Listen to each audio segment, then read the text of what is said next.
For the best Italian food in Western New York, Elliott Apollo's, call 716-825-3675. The Lardon Construction Group.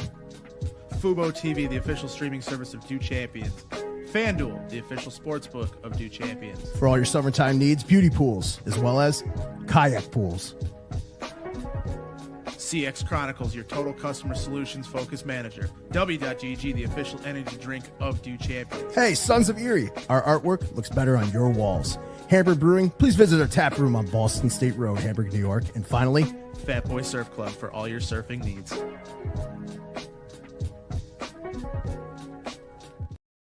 All right, and good morning, and welcome into another edition of Du's Hockey Hotline. I am Matt Diegert, your host, and as always with me, riding shotgun, Brian, 716, Beyond716. How we doing this morning?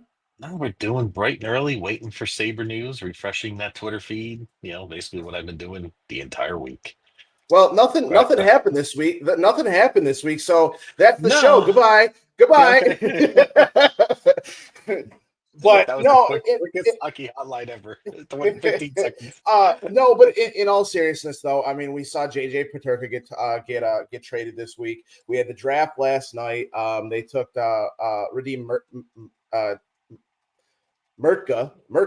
Gotta work on saying that. But how do you feel about how everything went down this week? And how do you feel? Because I mean, I've literally been on a work trip trying to sit with this stuff and not had anybody to talk to. Yep. It's literally go to New Jersey for a work trip and the armpit of America. And easy. You're talking to a Jersey. I didn't say the people. I never said the people. But driving around that, I will say this: driving around that city, not being able to turn to the left, really pissed me off. I will say, yeah, aren't the jug handles a weird concept, Matt? Like, I'm just like, right? Oh my God. Like every time I'm trying, I try to go to Wawa and I like to get gas or to get a drink or something like that. And I have to go a mile down the road just to turn back around it. You can't U-turn in Jersey. It's not legal. You can't make a U-turn. So it's. I absolutely did. If they pulled me over, they're like, oh, I'm not from here. I have no idea. I've never been here. And the fact that you can't pump your own gas in New Jersey. How about that? You get served, which I actually think is kind of nice, especially in the winter. If it's the weather's bad or something, or if you're not feeling well, it is something kind of nice that someone serves you gas. But yeah, you just when you're so used to just pumping it yourself, like even here in California, like I'm not used to someone serving me gas anymore. So I'm not used to anybody serving me in general, and everything we did, you do in New Jersey is like you got to have somebody else touch whatever before you touch it. It's like, holy cow! Well, but it's the Jersey way. In all seriousness, Kevin Adams tried to put a little touching of himself on this team. I did not like the trade itself. I mean, I like the players we got back. Like, let's be serious. I can't say I didn't like. We got a good right-handed right shot defenseman in Kessel Ring. And then, Terry Pagula got his son that he never had, even though he's got one in Josh Doan. Because, Shane Doan was like his favorite player for all the times. I cannot tell you how many times I remember hearing Shane Doan's name always in rumors to come to the Sabres because Terry Pagula loved them so much. But, so we finally got a Doan here with the Buffalo Sabres. And I don't have a problem with the players themselves. But you don't trade a potential 30 to 40 goal scorer for absolutely nothing. Yeah, I think I'm just gonna.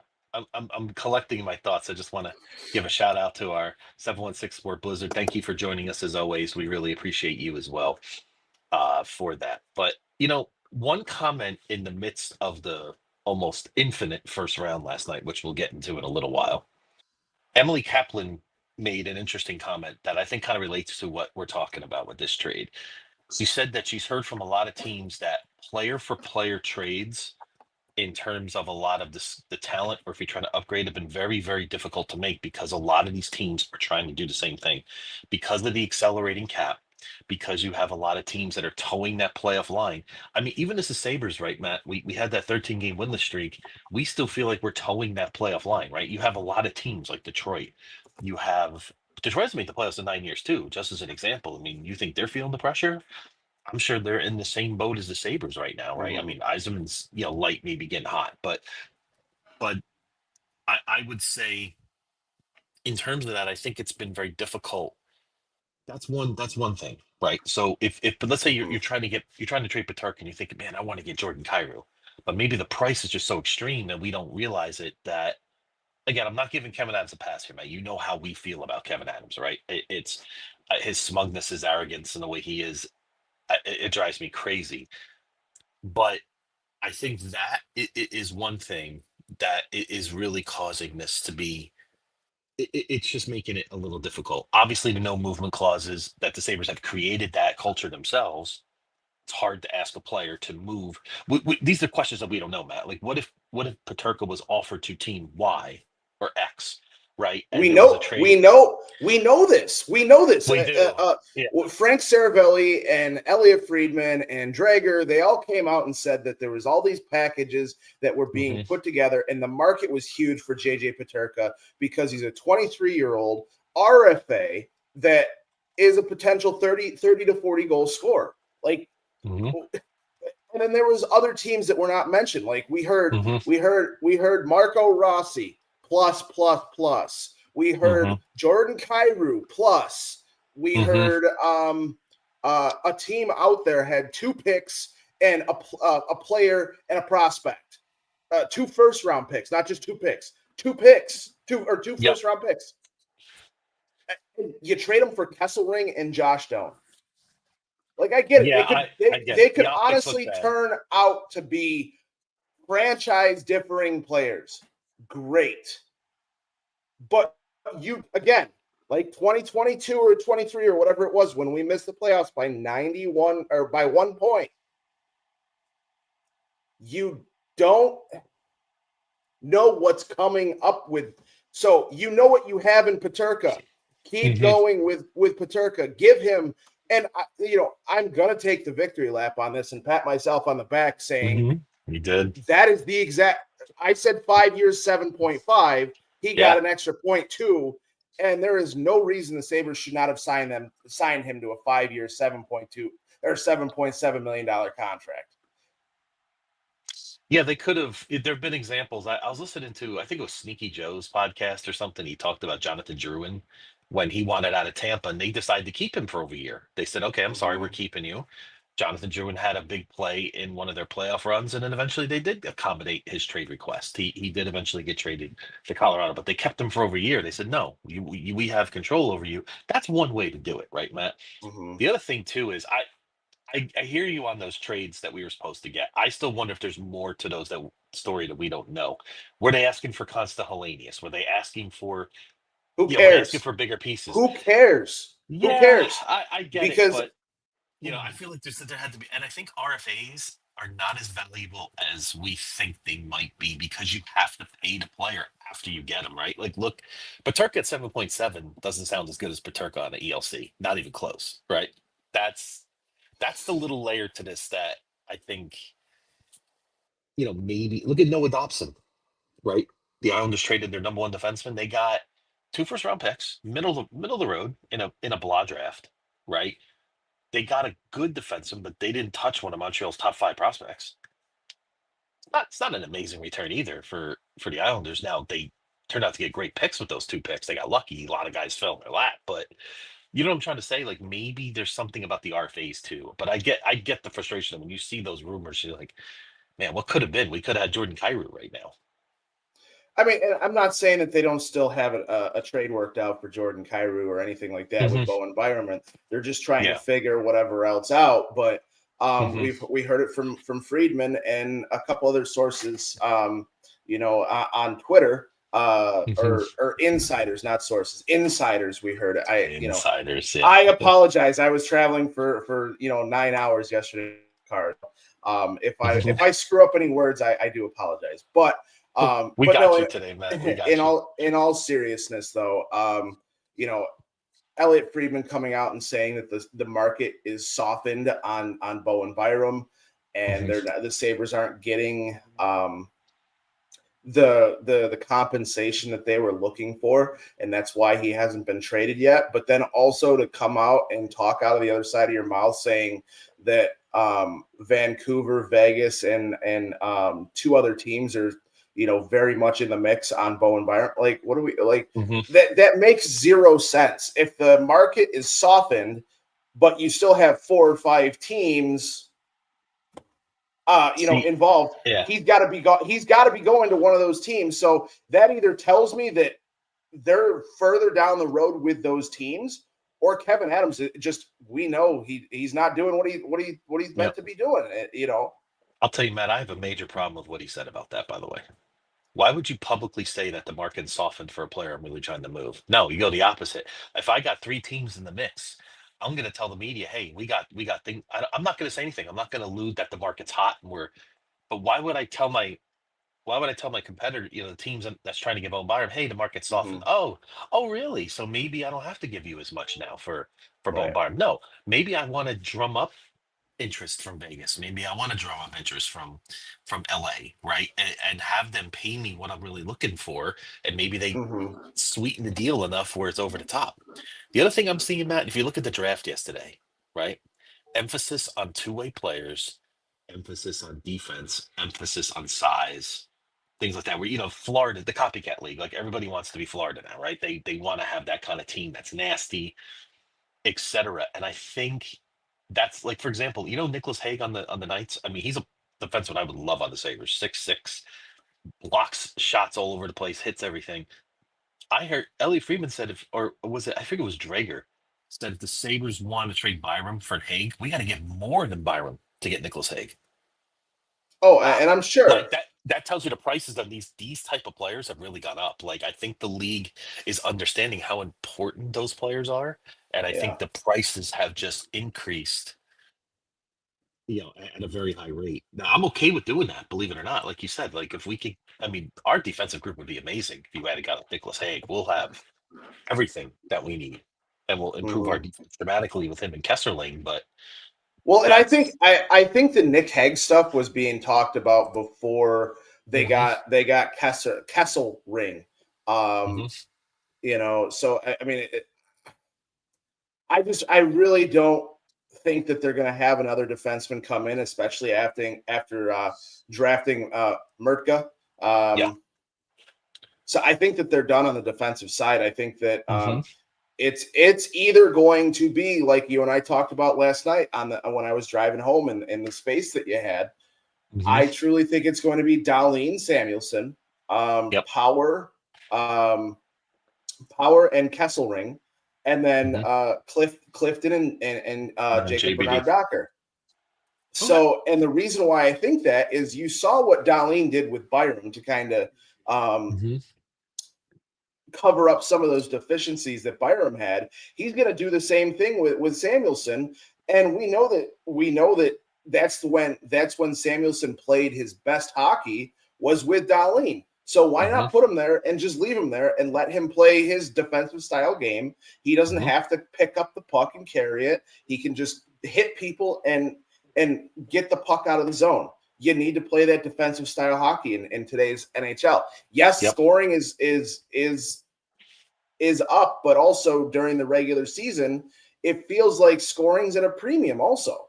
So it is. You have to kind of find a way to, if you're going to play in these 1-0, 2-1, 3-2 games, you have to find a way to be the one on the lower end of the goal side.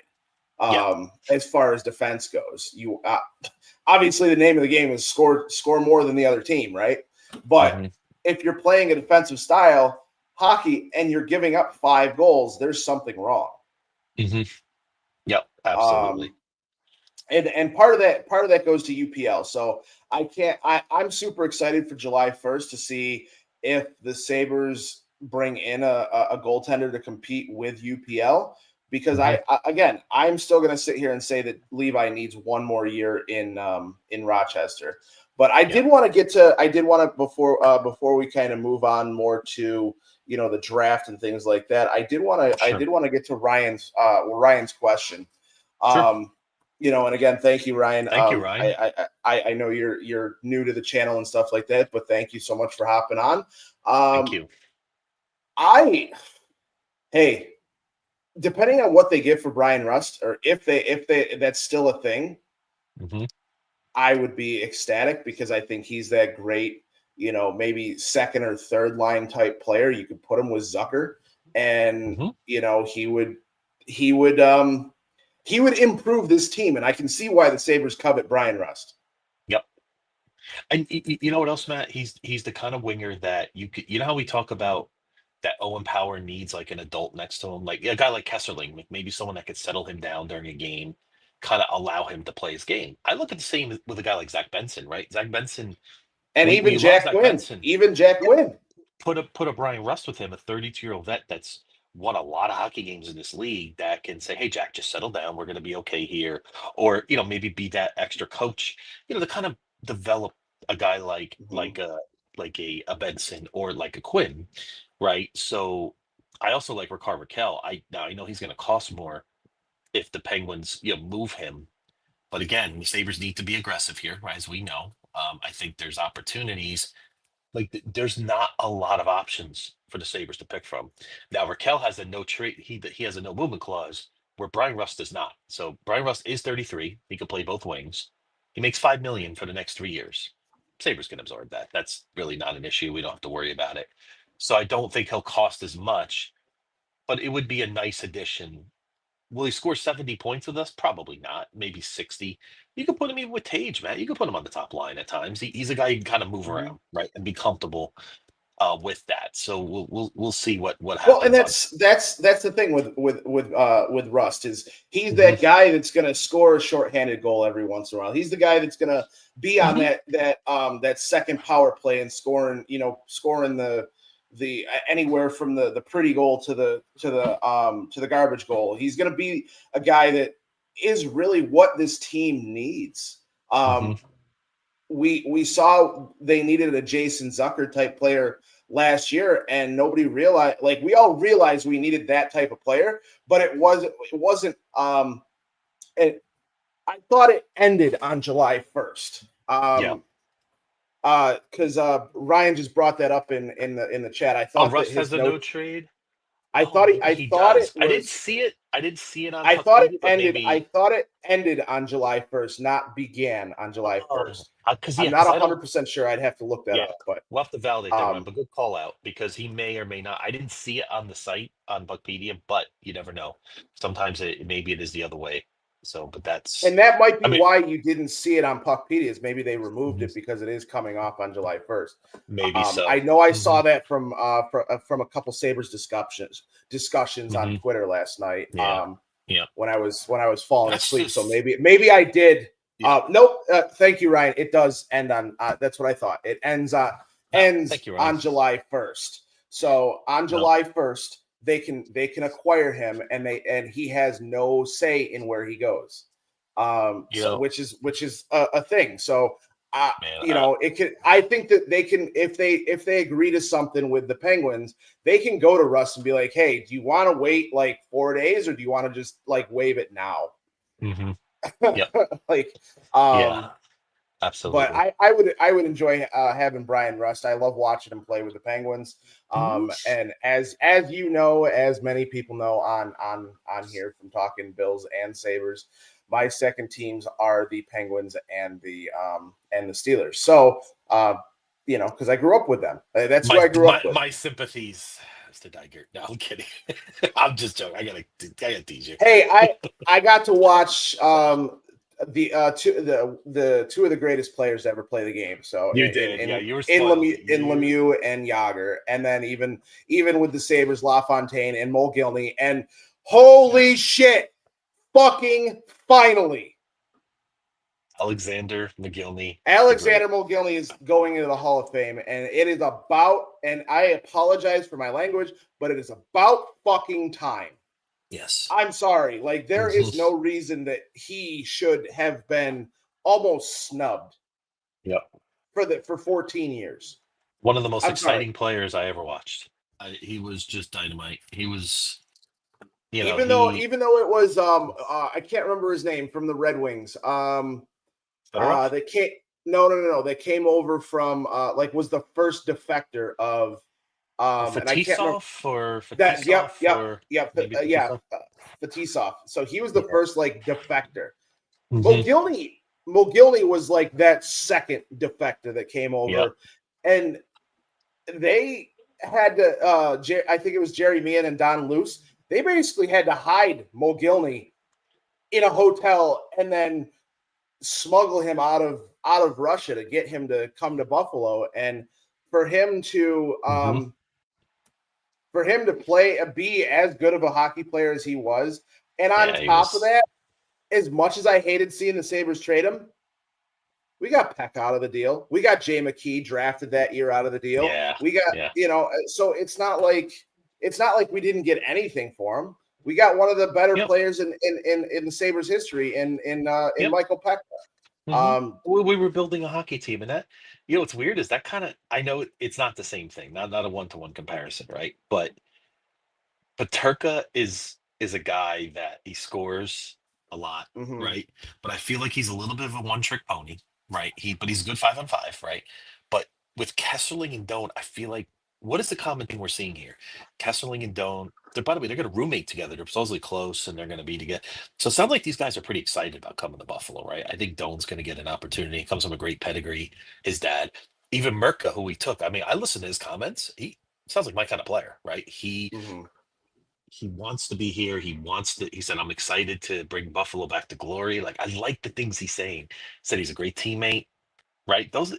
I like this little change from the Sabres right now. Is Well, that I they're mean, what else is he supposed so to far? say? Yeah, What no, but else it's is the he way he supposed to says it. say? Yeah, And I true. get that too, but what else is he supposed to say? I'm gonna give you I'll I'm give going to you a be here player. until I'm 20. I'm going to be here Yeah, until I'm 27 years old at minimum. I and have I'll to be shut my gone. mouth. And I'll be gone. Then I'll leave, and I'll request a trade in 2032. No, I'm kidding. But a player comparison that I did some scouting. I did watch some videos. Would you sign up for a Colton Parenko type defenseman? Yeah. That seems to be his comparison. Mm-hmm. Not flashy offensively. He's not going to be a big offensive player. Don't expect 70, 80 points from this guy. But very responsible defensively. Not incredibly physical, but he has some physicality, right? He covers a lot of ground. He's got that long. He's like a Tage on the defense. Like he You know covers who a lot else you know who else he reminds me of?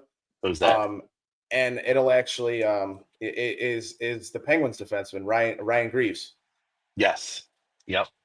Even a And little bit of I Tyler was calling Myers for too. him last year. Yeah, I was Yep. calling for him last year when he was a Ryan free Reeves. agent Yeah, and the I like Penguins. Reeves too. Yeah, and listen. I think the Sabres could. We could debate who they could have taken. Right-handed Mhm. defensemen obviously are harder to find, right? But this kid he just turned 17, Matt. That's the other thing too. He's a year behind some of these guys that are 18. So he's a guy you just put away. We'll see you in 3 years. Like he's not going to be around. So Yeah, I mean that's I one of the guess that's things the that frustrating part. I saw AJ post something last night. AJ Sapolsky, Yeah. good friend of the network, and shout Mhm. out to him. But Shout out to he AJ. said let me kind of read it here real quickly. So give me one Sure. second. I'll pull it up Sure. right there. If Radim Mertka is the guy to bring the Sabres back to glory, so be it. Welcome to Buffalo, sir. And I said, in 3 or 4 years, maybe he is very talented but very raw. The bad man will be gone by then. As in Kevin Adams will be gone by then. Yeah. So I mean, it sucks, but I mean, Kevin Adams, I don't think I think it more goes to the simple fact that he doesn't know what the hell he's doing with his job. I don't think he knows what either that Yep. or he has no fear of Terry Pagula because of whatever Or he does have fear pictures of Terry. or whatever pictures he has Mhm. on Terry Pagula or whatever Let me incriminating evidence or Hey Matt, let me give you some examples. We've seen some trades there in the league recently. Do you ever see tweets from like the Florida Panthers that their owner has to sign off on a trade before it's going to happen? No. What I mean is, did you remember when before Turka traded? Oh, Bagula gave the sign off. Why? Shouldn't I mean, I just watched the movie Draft Day on Netflix this week, right? Remember when Kevin Costner makes that deal? Does he ask the owner? The owner You wants him. He pancake goes, eating motherfucker. exactly. One of the best lines ever, right? I mean, it's a great movie, right? Yeah. And but it goes to show you, like, you're the GM, like, he should have autonomy to, like, that's his job, to make the team better, right? Why does he have to sign off I on every so trade? here's the Like, thing. I don't like Here's the that. thing. I don't think it's a I think that the media made much more of that than anything else. And I honestly think that everybody thinks that, and we do it all the time. I think everybody thinks that they know more than the people that are in charge of the Buffalo Sabres. We did it with the Bills too, when it wasn't Brandon Beane and Sean McDermott. All I'm saying is I think that they are trying to put the Sabres in a bad light. And this is only personal preference or personal feeling or anything like that. But I think Hmm. that a lot of those guys are whether it's because Adams rubs them the wrong way in press conferences, or whether he just doesn't give them information and they'd like to see him out as well. I don't know. I honestly don't know. I don't know what to tell you or what to say to that, but I just feel like with all this stuff out, I think that they're trying to put the Sabres almost in like a bad light or bad situation, if that makes sense. Yeah. Whereas I don't think it was, hey, I need to get Terry Pagula's permission to make a trade. It's Yep. just I wanted to make sure that he was okay trading JJ Peterka because I'm going to do it anyways, or I want to get his input on, Hmm. hey, I have these 5 deals in place. Hmm. Which should I go with? Or kind of bouncing things off of, because you kind of do that in any job, like whether Yep. you're a salesperson or a store manager or assistant Hmm. store manager, district manager, or anything like that. You always have that resource to kind of bounce something off of. And I think that kind of goes back to what you and I have been calling for, is Hmm. that director of hockey ops, so Yeah. that he The- has somebody to bounce it off of, so he can and I said last week that I truly feel that what's going to happen at the end of the season, no matter what, whether it's playoffs or not, I think that Kevin Adams is moving up into that director of hockey ops, and I think Yarmo is going to be taken over as general manager. Yeah, and that's the thing. Like, maybe Kevin Adams does have some good qualities. I don't think Kevin Adams is. I mean, I don't like him as a general manager personally because of the, like, even when they He asked him for doesn't know JJ what the fuck he's Peterka, doing. He doesn't know it's what the fuck he's doing. yeah, some famous person said that recently. But anyway, but um it's just the snarkiness and the smugness that come across with Adams. Like, even last night they asked him about Paterka, and what the players wanted out, and he just goes, it's just the way he is. Like, just acknowledge that there's a problem here. Say, hey, we've had a problem here in the past, and tell the fans, like, hey, we're working hard towards this, that we're going to change that culture. We're going to flip that script, right? You know These how things you take get a those while. you know how you get those questions and things to stop and people to Certainly. stop? Win. Mhm. When. You've now Yep. been in a playoff drought for 14 years. Yes, you've Yep. only been here 5. Stop Hmm. being an asshole and stop talking out of both sides of your mouth, and just be Yep. upfront and honest. Hey, we're trying to make the team better. Hey, we're Hmm. trying to make, if you have to say the same thing over and over again, hey, we Hmm. got to, fine. Don't sit there and say, it goes back to the palm trees and taxes thing. It goes back to, Yeah. the smugness on his face during that press conference. It goes Oh. back to him not being ready, or Hmm. what perceived to be like, hey, Yep. I'm not doing my job. Everybody else is doing it for me. Hey, I'm just going to sit up here and talk to the media. Yep. Yeah. It's just the tone. It's the and listen, if you don't think other agents and players see that, don't don't kid yourself, because they do, right? Like, they want to play for there's just go watch other GM's press conferences or president's press conferences. It's way different. It's just the Sabres, like, to put this guy always in front of the camera. Like you said, we need a president. We need someone with experience to go up there. Let Kevin Adams do his job behind the scenes. I don't need to hear from him every minute, And right? on top It's of that just. too, yeah, on top of Mhm. that too, I want to say this um about the whistle and those two. Like, I'm sorry. Like, who the fuck cares if he's out until 4 o'clock in the morning? Who cares? They don't have practice until 11 o'clock in the morning. They don't have, practice until, or they don't have a game until that night. They don't have, Yep. I don't give a shit. As long as he's not missing meetings, let him be 23 years old, because Andrew Peters, you're putting shit up your goddamn nose at 23 when you were with the Buffalo Sabres. Like, I'm sorry. Like, I'm sorry. Like, oh, what's he gonna do? Come find me and beat me? Hey, I'll give you my address. Message me on Twitter. You can just come show up. We can go meet at a bar somewhere. You're an absolute garbage human being for talking down to a 23-year-old kid because you think you're above that. We can tell some stories. We can tell some stories because I know a lot of the same people and if you want to hear those stories. Yeah. So I didn't mind their assessment of the trade and the reasons that they liked it. Right. But when it got a little personal, I'm like, okay, that's a little much, right? We don't need to go down that route. Right. In terms of, okay, Kesselring fits a need, right? And I like what Reve said about the reasons why it was a good move, and Josh Stone. Absolutely. Perfectly understand that. Stick to hockey. Stick to hockey on that. Though you have to go too over the top on that.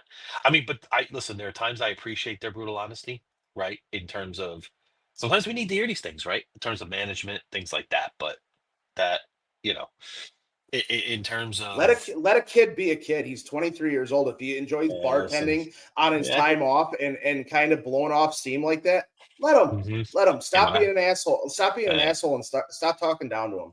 I went out to 4 in the morning quite a bit when I was 23, so I'll just leave that there. I'm sure a lot of us may have. So, right. So yeah, I get that. And again, as long as it wasn't impacting the team on a day-by-day basis. So but that's that. But so another nugget from Kevin Evans' press conference last night is that he did mention that he may feel comfortable going with Bowen Byram going into the season if he doesn't get the right deal.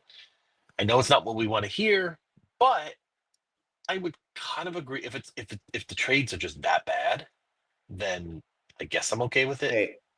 And I'm the same. I'm in the same way. I like if they go into the season with Bowen Byram, fine. You're going to need to move somebody else because clearly you have 8 defensemen right now, and you want to carry you want to carry 7 on the team, like on the actual Buffalo Sabres. So you're going to either need to move Connor Clifton, you're going to either need to move Samuelson, and find a way to sign Bowen Byram if that's the way you want to go. But you have to make this decision. You can't go into the season like and that's fine. If you want to waive Bryson and send him down to the minors, fine. I get it. Cool. But until you trade Byram, okay, fine. I get it. He comes in and plays, but what's going to happen if he comes in and the first 30 games of the season, he has like 38 points. What do you do at that point? Who are you trading at that point? Are you trading Byram or are you trying to sign him? Yeah, that's my own. It's a double-edged sword. It truly is a double-edged sword. Absolutely. There is not. I mean, even looking at the free agents, right? I mean, you have Mitch Marner. Obviously, Mitch is gonna command a ridiculous amount of money because there's really not much after him. By the way, did you see Tavares took you see his contract with Toronto? I gotta commend Tavares for that. Did you hear what he said? Not exactly. He said, "Hey, I might have left some money on the table, but I want to stay. I want to stay in my hometown. I want to stay with my hometown team. I want to, fuck, great.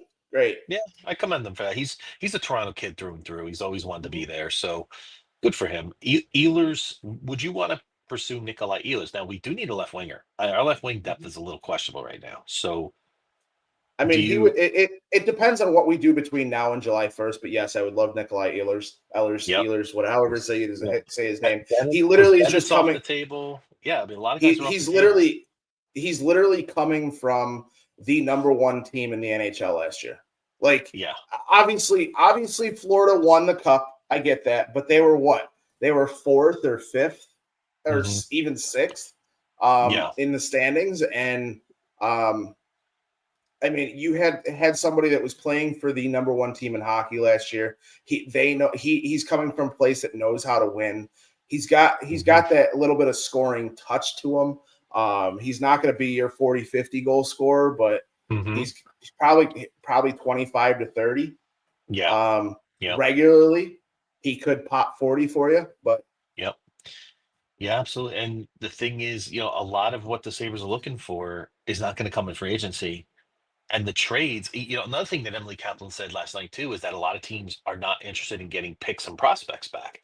Prospects are one of the strengths that the Sabres have that they can offer in a deal for a guy like a Kyrou, for a guy like, but there's still, Matt, there's still chatter out there about Jason Robertson. Now, in that case, that's the one interesting guy because Dallas Stars are gonna want prospects in that deal, Matt. They're not gonna want guys with term. They're gonna want, like, let's say they're really interested in Mitch Marner, right? They could actually get him, and then they're gonna have to trade Jason Robinson. I mean, that could happen, right? So in that case, I'm backing the truck up.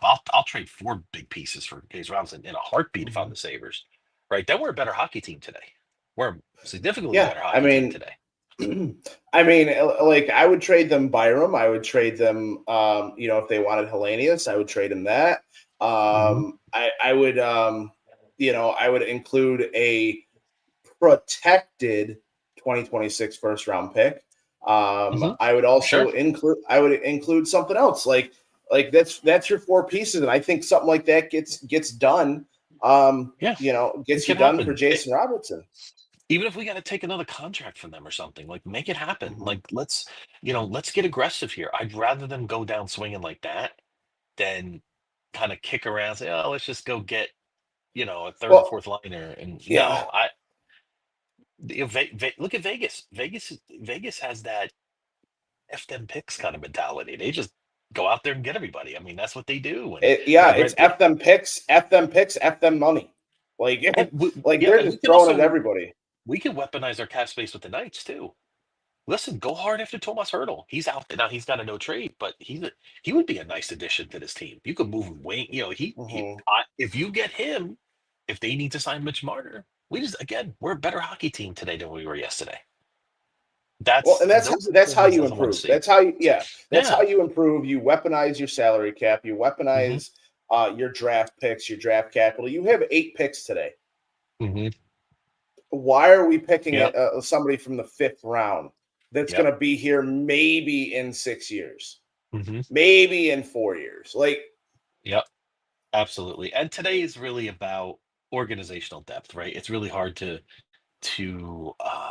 project, what these players are going to be. By the way, the tweet of the day this morning, Matt, speaking of the draft, don't forget, folks, from Ryan Kennedy from THN, day 2 of the draft starts at noon Eastern today and runs until mid-August. That's a drop the mic tweet right there. That's as speaking of the 4.5 hour cringy, weird production known as the first round last night. 4.5 hours for the first round, Matt. What are we doing? Right? And you had multiple teams making picks. And Pittsburgh had 4 first-round picks. Now, Chris Letang's son stole the show last night. He was great, by the way. I love that kid. Like, that was really cool.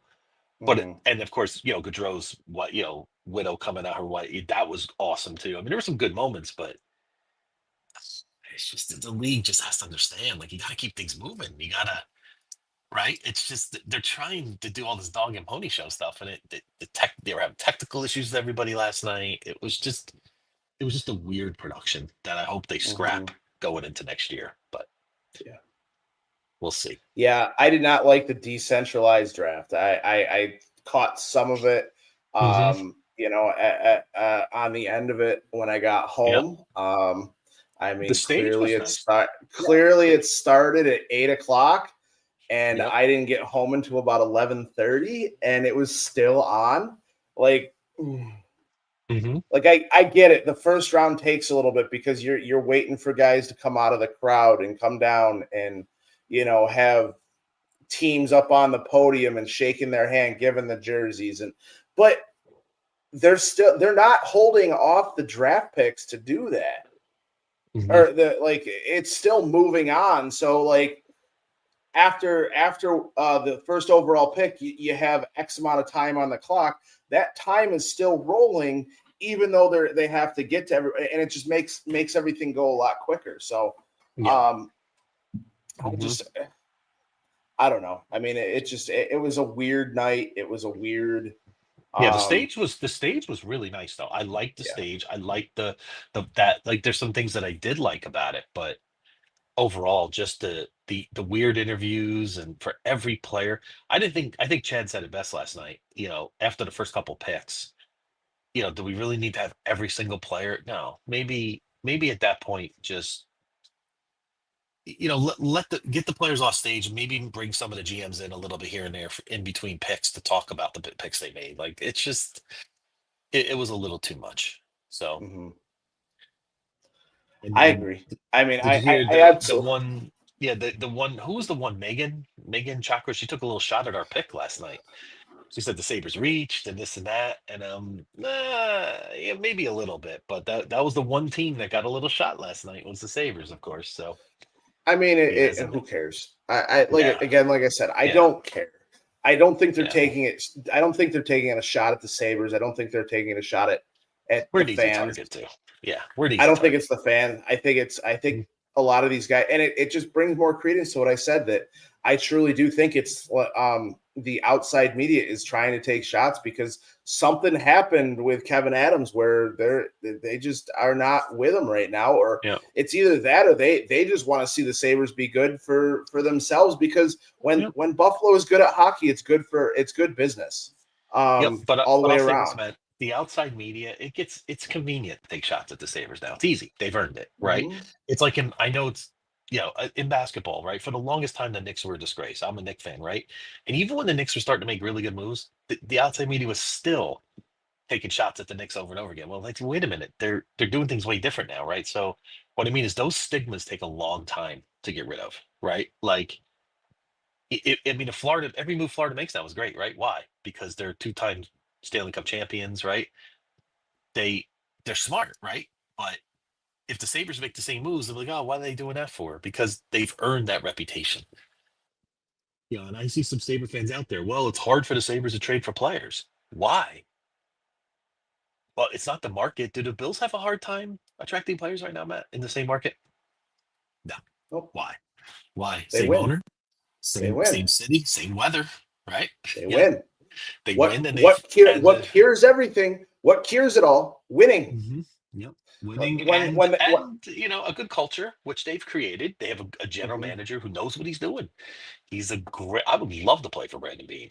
Who wouldn't? Yeah, yeah. I Who mean, wouldn't?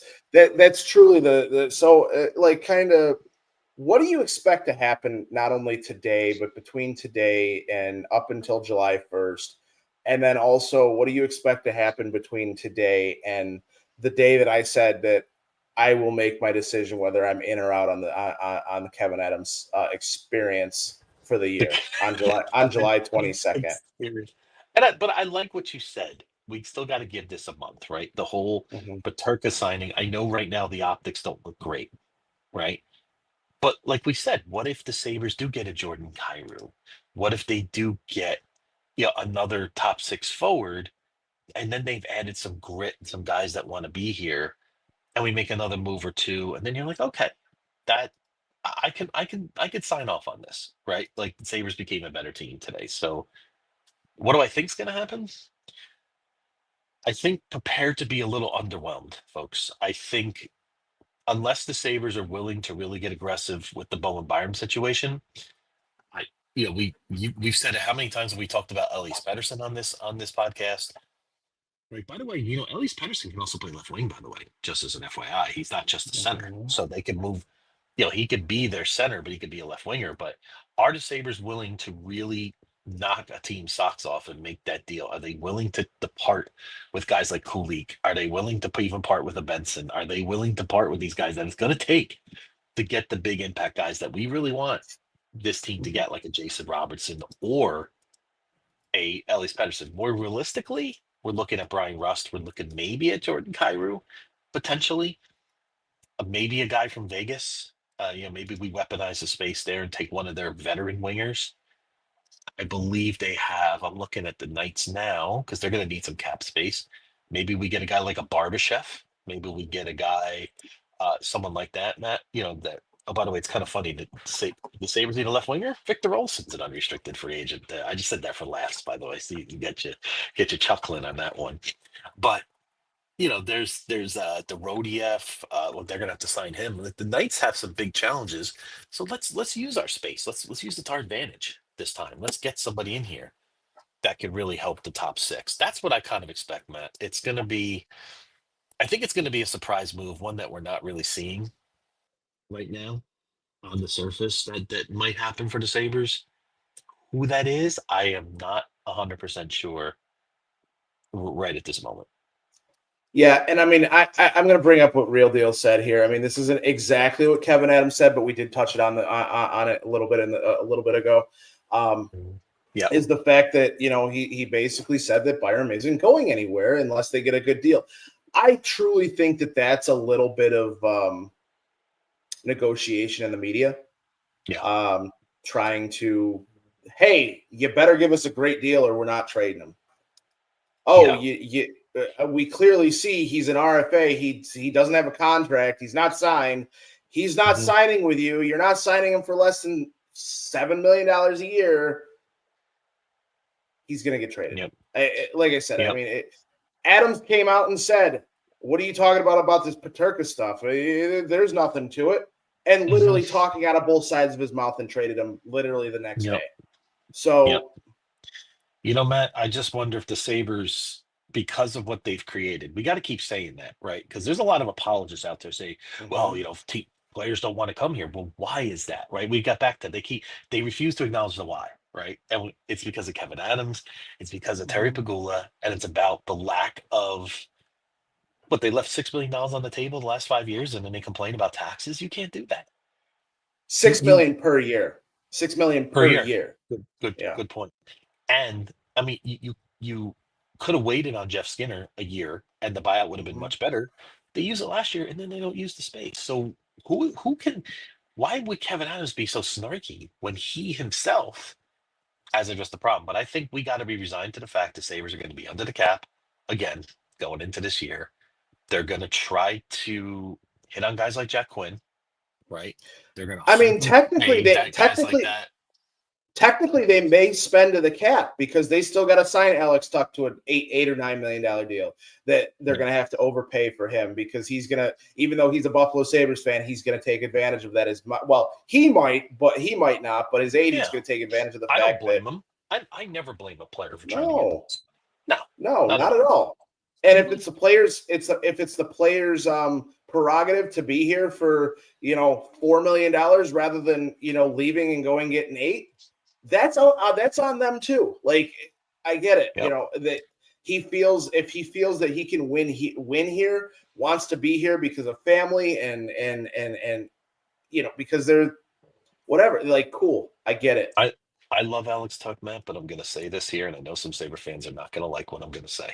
Do not be afraid. And go back to the Florida Panthers when they had Jonathan Huberdeau and Mackenzie Weegar, and they traded both to get Matthew Tkachuk, and they were getting grilled for it. How could you trade a 100-point guy for a guy like Matthew Tkachuk? Well, let me ask you, how's that going now? Any thoughts? They've been ever since they traded Huberdeau, they're 2 for 2. If the Dallas Stars wanted Alex Tuch in a package for Jason Robertson, if it's right, I will grind my teeth, but I will still do it because those guys do not grow on trees. They're so hard to get. If it was a 1-for-1 deal, I would do it in a heartbeat. I would drive him to the airport. They may have to give him. I think so too. A top 3 protected 2026 Alex Tuch and a good prospect. Would you do that? Done. Yeah. I know some Sabre fans will be like, oh yeah, and I love Alex Tuch, but what are we winning with Alex Tuch? Folks, there's a lot of changes they got to make internally, and it's but again, it comes down to the simple fact that nobody is untouchable. There, even Rasmus Dahlin, if Edmonton calls you up and says, "Hey, we're going to give you Connor McDavid and our next 4 first-round picks," clearly that's not going to happen. Yeah, and I'm being a little facetious. But if they called you up and were like, "Hey, we want Rasmus Dahlin," and you hung up the phone before they even said anything, you don't know what they're going to offer. So you're doing malpractice to your franchise and your fans if you do not take calls on every single player on your. Yes, you have the prerogative to say no, he's not available. But after they give you the offer, but if you're not at least listening, you're not doing your job. Yep, absolutely. Oh, and absolutely, I do agree with I agree with Real Deal here. Trust me, he's literally on that teeter totter of almost like that no touch. I have Darlene as a no touch unless you're getting. But again, if you're getting this super amazing deal, okay. If it turned around, player, right? If we turned around and we got we had a team even Edmonton or a West Coast team that was like, hey, we're gonna give you our next 6 years first round picks and leave them unprotected for you for Rasmus Dahlin. I'm not saying it's not the worst thing in the world, but would I do it? Probably not. I still probably wouldn't do it. But again, that means you go into the next 6 years of drafts with 2 unprotected draft picks that could next year could potentially turn into Gavin McKenna.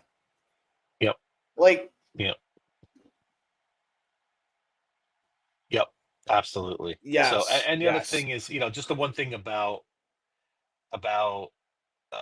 Tuck, we could count on our hands how many guys I would trade Tuck for. It's very, very specific. Yeah. Adams has to make a Byram trade for. Yeah, I agree, James, and welcome, James. If you haven't been here, I'm not sure if you've been here or not, but I agree. Montreal, I'll tell you what. I mean, they're building a monster there. I love what they're doing. Hate to say it, but that's just. Could you imagine if their final piece was to acquire Sidney Crosby from the Penguins? Yep. Now, George Laraque did send that tweet out last night. Nathan McKinnon said fake news. I know we'll they see. came. Yeah, we'll and see. Pat Brisson or however you say his name, Crosby's agent said there's really nothing to it either. But who's to say that these guys just aren't again, it's literally lying season. It is. It really, really is. I mean, and there's still, but I agree. I would love to get Kyrou here. Now, the one thing about Kyrou I've heard is that he has some defensive deficiencies as well. Sounds familiar. Sounds like a guy we just shipped to Utah, right? So I don't think he fixes everything, but Jordan Kyrou definitely. Again, you could put him on that top line with Tage. We got a very strong. You could even put Benson on the left, and you can really help his development as well. And then I got an excellent first line. Then I got Tuck on the second line. Yep. Second line center. That's going to be the pain point. I don't think Kulik is ready to be a second line center yet. He was playing first line center last year. We can't sit here and say he's not ready. I guess you're right. I guess. Yeah. I just don't. I'm not expecting miracles out of him just yet. If you don't do anything else, your center spine is Josh Norris, Kulik. You still got to sign McLeod, and then you got who's the fourth line center? For the Sabres, interesting. I guess would it be Peyton Krebs? Would it be Peyton Krebs? Yeah, it'd be Krebs. Yeah, it would be Krebs. Now, this is interesting. What James said. This might make me wonder: does Adams really even want Jordan Kyrou? We want Jordan Kyrou, but maybe Adams doesn't want Jordan Kyrou. Well, and that comes down to it. I get the fact we got Josh Norris. I'm sorry, we got Josh Norris. I keep forgetting. Yeah, I just said that. Yeah, I'm sorry. You know what? I think I need more of this. It's 8 o'clock in the morning here, so that's okay. Hey, that's the back and forth we got going, so we're good. Absolutely. Yes. You're picking up my words, and I'm helping you with the energy. So, exactly. But no, in all seriousness, I just almost wonder if it was hey, we'll give you Kyrou for Peterka. Not good enough for me. It would have to been their first round pick or another player, because Peterka is better than Kyrou. I'm sorry, I'm going to sit here today and say Peterka is going to be a better player than Jordan Kyrou, if not already is. What's the name of the game? What do you have to do in the NHL? Score goals. Oh, Cairo is Paterka will go in, and as he continues to develop, he is going to be a 35 to 40 goal scorer. He's not going to be that 50 to 60 goal scorer, but he's going to be a 35 to 40 goal scorer. Huh? Cairo 36, 31, and 37 the last 3 years. I understand that, but you got to remember also coming into this team, where's he slot? Coming into this, the Buffalo Sabres. Yeah. Not playing. He's not staying on St. Louis and getting that team and that defense that they have over there and everything else with them. That Well, what's interesting is I get that. I get that as well. Like if they can go get Jordan Kyrou, Jordan Kyrou for Byram, hey, more power to them. I think that is the even trade. I just think that Paterka was a little bit better, and if they didn't want to do anything more than 1-for-1, I don't think that would have been a good trade. Personally, I mean, Kyrou is listed as a right winger on Puckpedia. Now, if he doesn't play center, where do you put him? You got Tage there already, right? Well, and that's fine. I think Tage you can put on. Yeah, I think you could put Tage on either side. I know that. I know his natural position is either center or right wing, but I think you can put him at center, right? Yeah. Yeah, you can put him at center and have Josh Norris slide down into the second line center, or or you put Tage on the left wing, and it's not,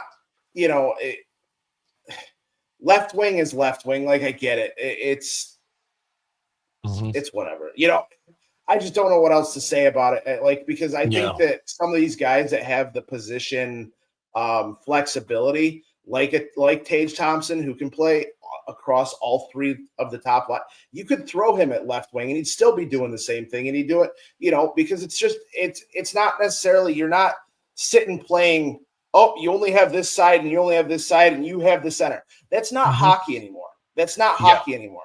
Yep. You're always constantly moving. You're always constantly doing this and always constantly cycling the puck and always constantly moving everybody around and sliding from here to here.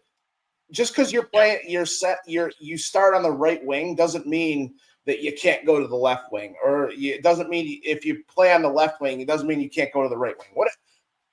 We can't sit here and worry about that. 100%. We have to worry about getting to the playoffs and winning the Stanley Cup. And first things first, you got to win games during the regular season. You just give Lindy the players that he wants, because you clearly won't give him the coaching staff that he wants. So give him the players that he wants and see what happens. Mm-hmm. And James, no, he will not make the team day one. He is 17 years old. He needs development. He will not be in the NHL, I would say, probably for 3 years. Yeah, 17. He just turned that's the other thing too. Like at minimum, I would say 2 years. Now remember, Tyler Myers he was picked around the same year. He was picked 12th by the Sabres. He came into the league a lot quicker than we all thought. But I think Myers was a little more developed at that time. And Myers was more of a need. Myers was more of a need. They needed Tyler Myers to come in. But also, too, remember who you had on that team to help develop Tyler Myers. You had Tallinder. You had Ludman. You had Christian Ehrhoff. You had Newman in. Like, all those guys were sitting there to be able to. What do you got right now? You gonna let Matthias Samuelsson develop Mertka? No.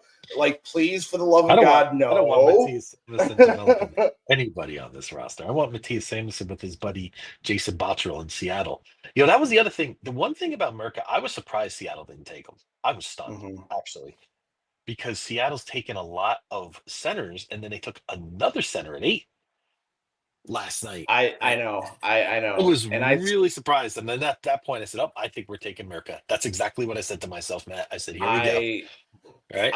As soon as I saw Philly take Porter Martone, I'm like, what the fuck? Yeah. And supposedly I've heard whispers the Sabres were enamored with Jake O'Brien, who the Kraken took at 8.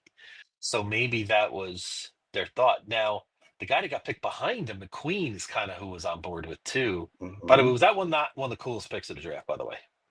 Which one? Roger McQueen gets drafted by the Ducks. The Ducks Mhm. put him on a helicopter, fly him to Anaheim, go to Disneyland, and he posed with the Lightning McQueen cars. That's phenomenal. Like you couldn't have scripted it any better for the Ducks. Like that was beautiful. You know what my favorite picture of last night was? What's that? Was seeing Charlie Conway and Connie Moreau. Yeah. Clearly not their real names, but taking a picture together. You know, at this point in life, like that was a cool thing to see. Yep, absolutely. And that is 100% true, James. I 100% agree with that. Martone would have been a Sabre if Adams had gotten Armstrong to swap 4 and 9. And that is the thing that I think would have been the over the top to get to do a Peterka move. Like that would have been like, because you're basically trading Peterka and Murtka for Martone and Kyrou. Which are you taking? I'll take Martone and Kyrou, please. That's exactly what I'm saying, though. Is even still, if it's not Martone, Brady Martin goes the next pick at 5. Yep. Are you taking Brady Martin? Or are you taking Brady Martin and Kyrou over Peterka? Absolutely. So why was that trade not made?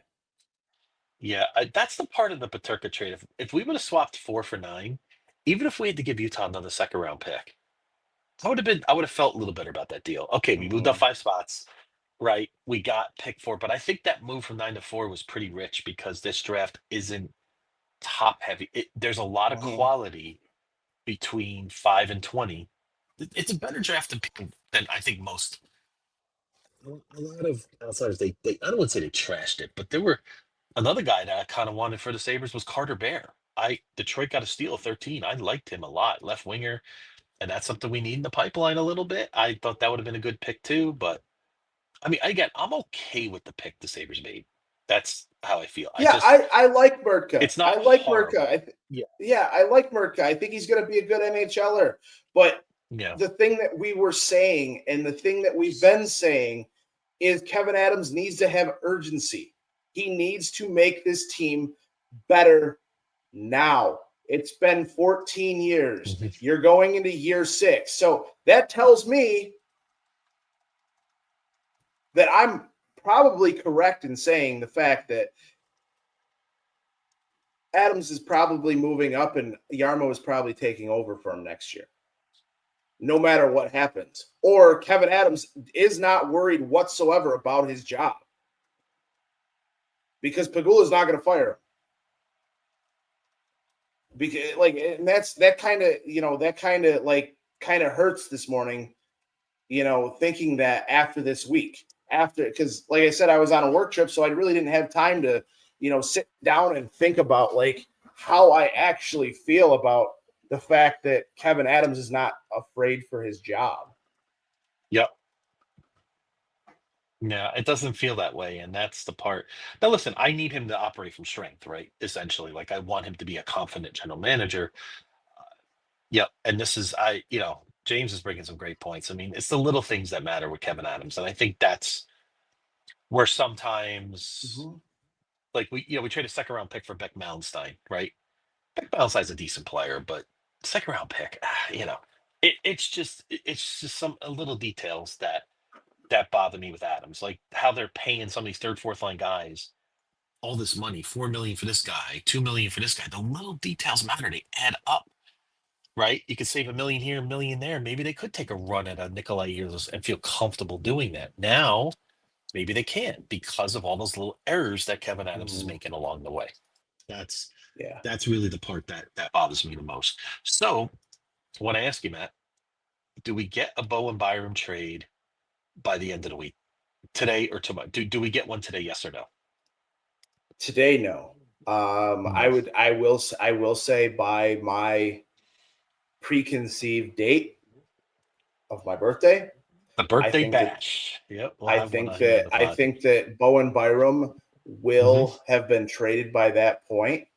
Mm-hmm. I honestly think what's going to happen is I think that the Sabres are going to go into free agency with him and try and sign whatever player.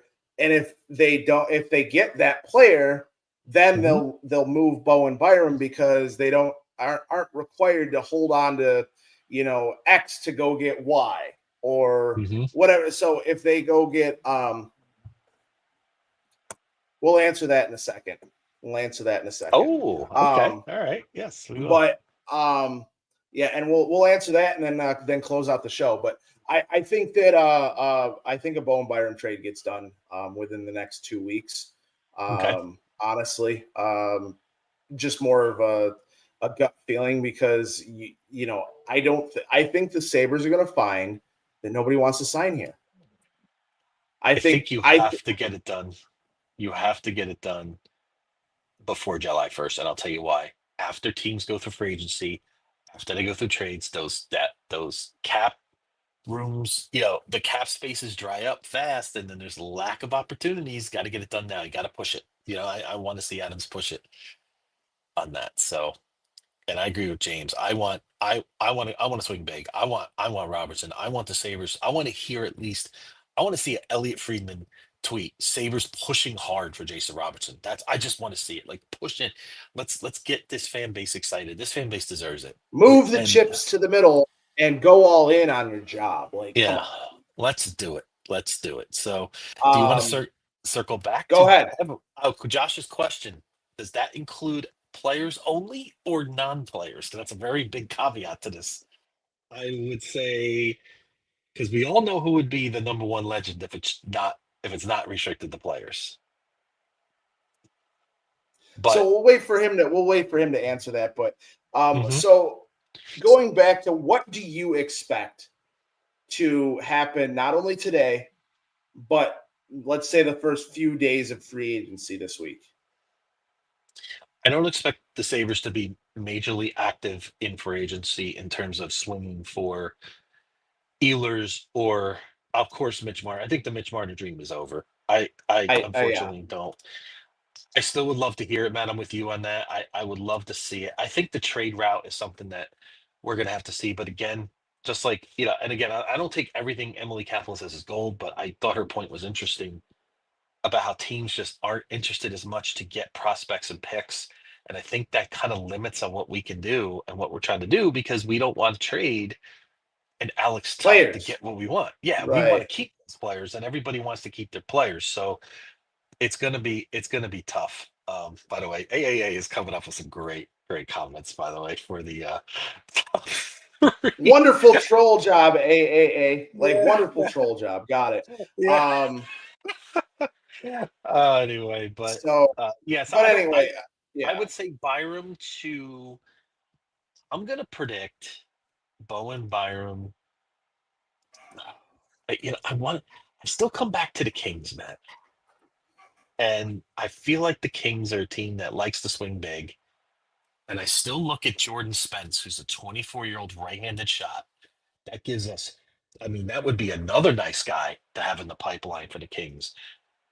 I don't know if they really have the forwards that we're looking for. Quentin Byfield, we don't have the chips to get him. Maybe a Trevor Moore, who's a good left winger, right winger. He's a good point producer. Maybe you could swing a deal like that. But maybe unless you get like a guy like Jordan Spence and again swing hard for a big winger. That would be my expectation, man. How about you? What's your expectation? I expect one medium-sized free agent. I expect the Bowen Byram trade to be done. I think that you might see some smaller little signings. The Kevin Adams style signings, the smaller guys. And I don't mean short or small guys. I mean, money wise, the guys that fill in your bottom, whatever. But I don't think that he's going to go to the Kings. Okay. I don't see the forwards there because at this point you don't need any more defensemen, just like we talked about. They have 7 defensemen right now. I understand defense is a big, but you just drafted Mertka. You have, I know there isn't like major guys coming up from the AHL, but the one guy that we always talk about, what's his name? From Rochester. Why am I drawing a blank from him? Is that Isaac Rosen?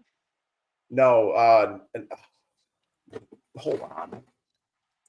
What position are we talking? Defense. Defense, yeah, defense. Navratilov.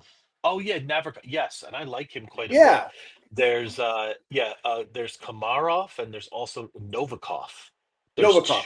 That's Komarov's the right-handed guy. He's a right-handed shot, and which is fine. Like I get that, but I think that we have enough of that stuff and enough defense in the pipeline. Yeah, where Jordan Spence is only going to be, yes, he might fit right in. It might play in the top 6, but you already have your top 6 in there. And we also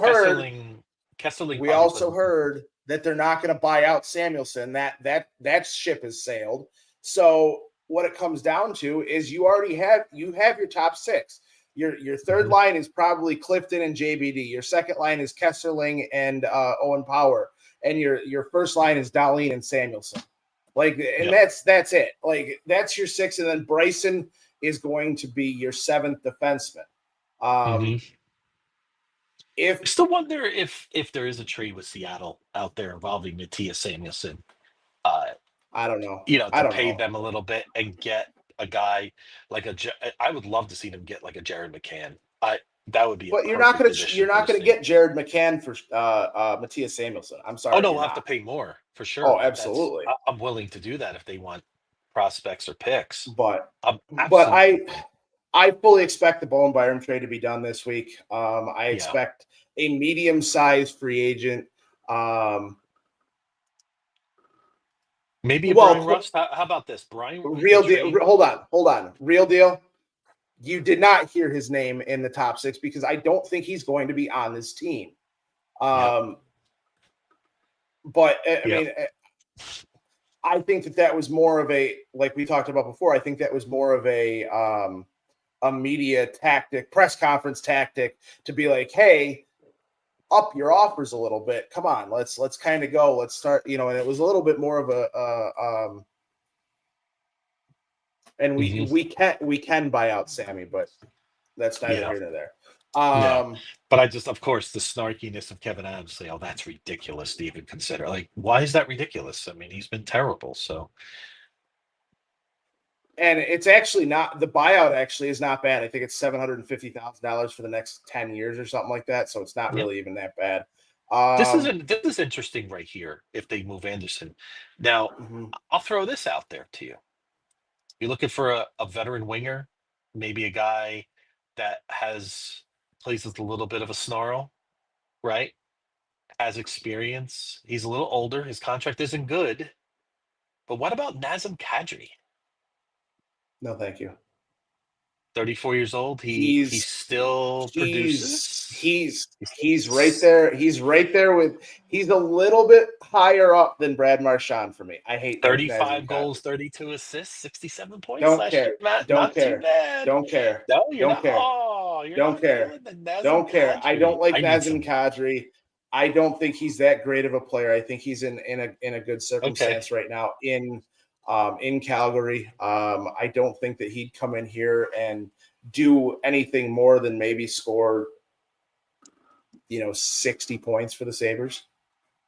I don't think he's that good of a hockey player.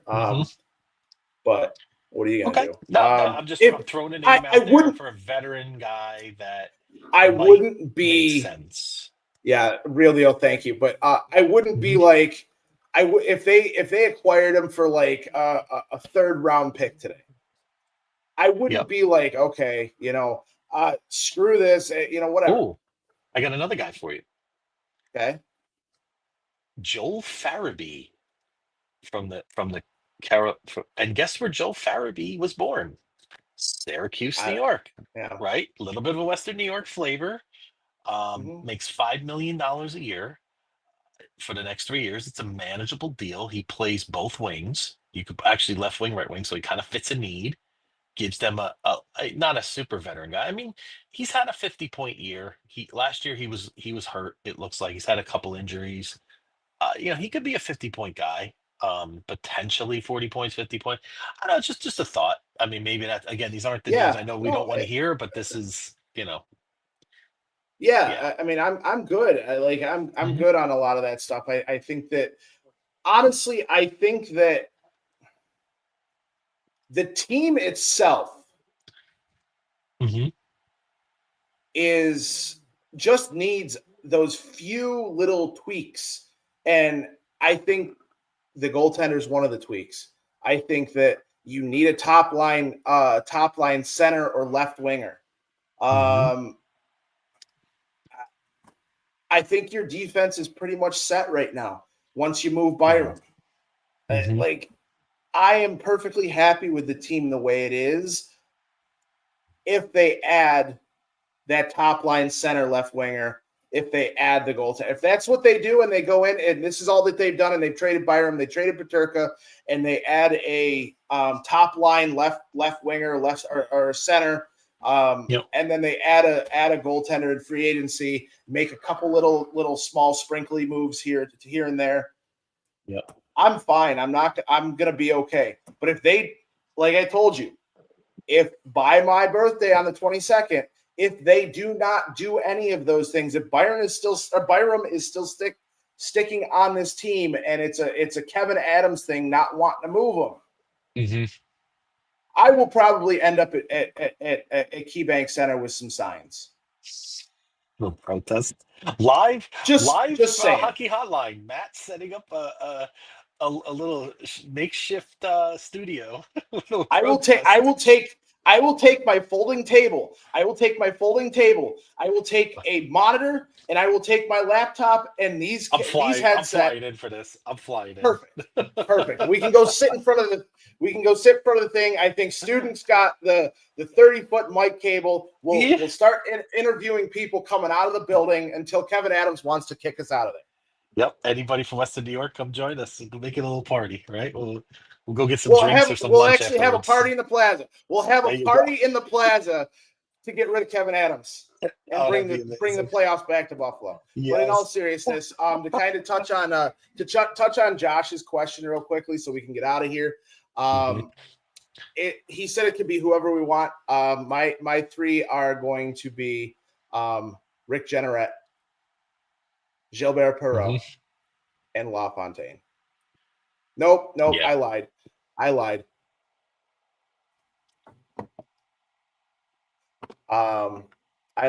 So it's going to be Rick Jeanneret. It's going to be Gilbert Perreault and Dominic Hasek. I apologize. Yeah, I think that's tough to argue with. That's a great list, Matt. LaFontaine is close, right? Because he was amazing with Sabres, but I can't keep Hasek off the list. I was considering Ryan Miller, but not quite there. He was extremely popular with the Buffalo Sabres for a long time. If it was just on the ice, then I might put Ryan Miller in for Jeanneret. If you're telling me that I can't use Rick, but Rick to me is it's impossible to leave him off the list. He is the Buffalo Sabres. Like, I'm sorry. Yeah. He's as much the Buffalo Sabres as Norbert and Seymour Knox.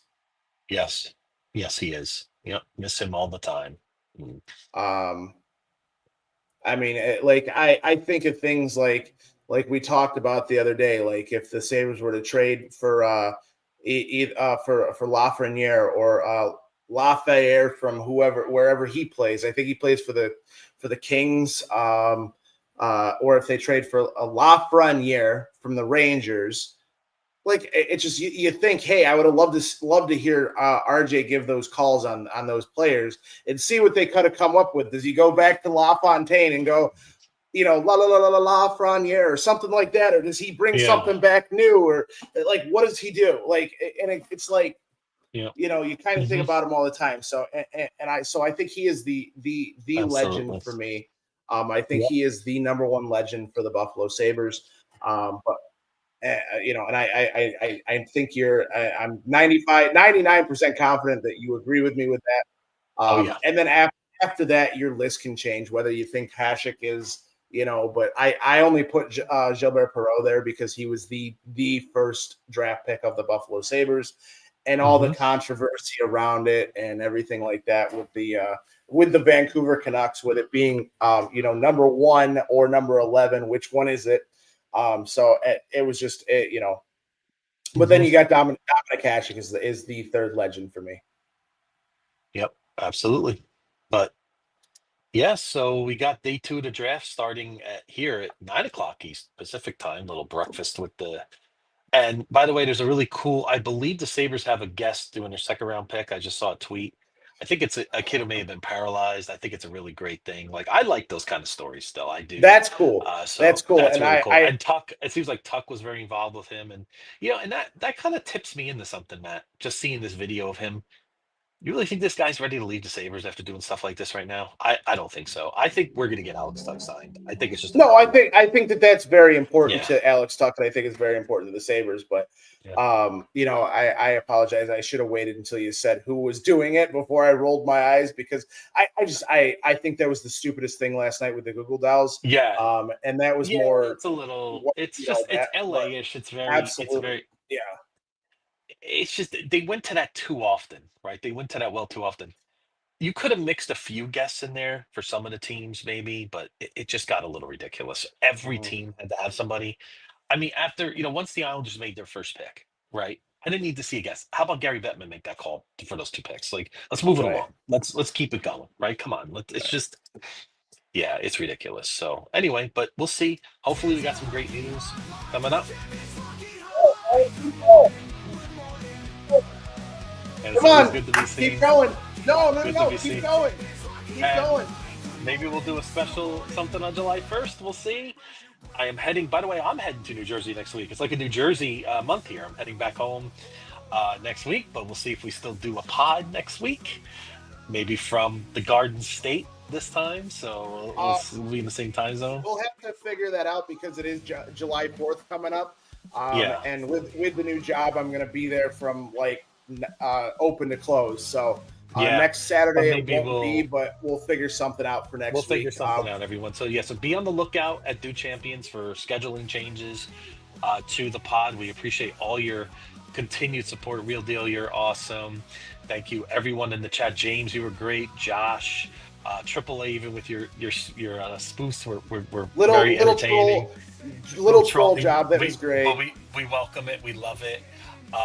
Want to give a shout out, of course, to Ryan, who kicked us off today. You guys are great, and to Steve Noble as well. I know he's not here today, but he's always been a friend of the show, so we appreciate it very much. Yeah, thank you to all the viewers, all the commenters, everything. We definitely appreciate you. Definitely check us out. Stay with Do Champions for all your Bills and Sabres stuff. Yes, palm trees. Did not see any of those in New Jersey though. So yeah. But we definitely want to thank everybody for joining us and wait to see us next week. And as always, it's good to be seen, Matt. Nothing but illustriousness. I had to get that into. Let's go Sabres, guys.